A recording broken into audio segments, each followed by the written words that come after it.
Welcome to the Victorian, where your fears, your worries, and even your loneliness are devoured by the flames. Today's story recaps the events of the darkest day on the farm. The date, 1882, May 1st. The mother brings her small child outside for a small picnic. The child is dressed in an oversized woolen coat, being cold. Before she can react, a wolf-like creature springs out of the tall grass and grabs the child by the hood, making its way towards the bridge. The bridge is the only way around the river which surrounds the property. But we are in luck. There are 3 boys nearby. The 2 oldest boys freeze in danger, unable to move, but the youngest boy, only 7 years old, makes his way to the bridge quickly, puts out his hands from left to right, and tries to stop the wolf. Well, the wolf only hesitates for a brief second, but that is enough time. Because the little girl's deepest, darkest fears will not be realized today, because her friend is nearby. Her friend is a silver bullet, and the accounts are it launched itself from 10 feet away, lodging itself on the back of the wolf. Digging in with all 4 legs, its claws fully extended in each way, the wolf gives out a horrible scream and lets go of the baby. At that point, the boy and mother arrive at the small child at the same time. She is unharmed. But the silver bullet is going to teach this beast a lesson. It refuses to let go. The wolf does everything it can to dislodge the creature from its back. With no luck, it heads up across the bridge into the dark woods. Accounts say that, well, as far as they could see with the naked eye, the silver bullet was still lodged on the top of the creature, ripping and tearing, refusing to let go.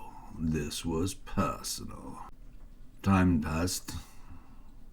The young boy, it was nightfall now, and was sitting with a young mother on the back steps.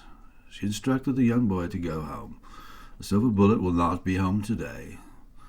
He'll need his only one friend to survive the night.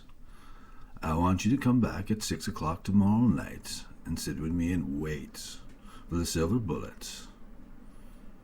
So the young boy did. He arrived at 6 o'clock the next night, and they both sat. They sat, and right at the point of twilight and pure darkness outside, the young boy says, "I see the silver bullet's eyes. I can see them. They're bright as the moon, and they are headed this way. But they are not on the ground. It did not appear that the silver bullet's feet were touching the ground at all."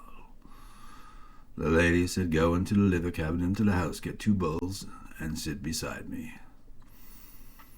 The young boy did quickly and returned in less than a minute. By that point, a bear appeared with a silver bullet on top of him.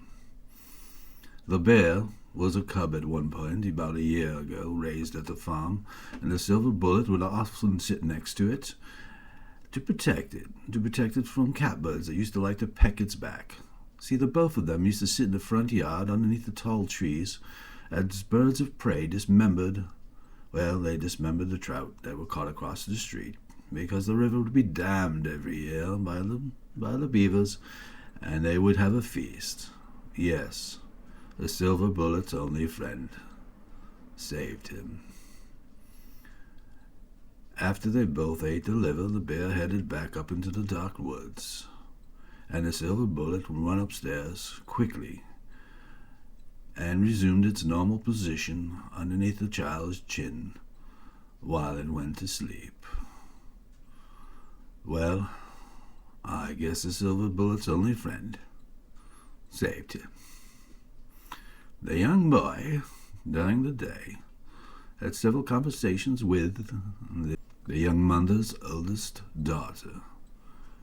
They were to marry 8 years later. And that is the story of the silver bullet saving the youngest daughter today. Till I am inspired once again by the Victorian to write another story. Goodbye.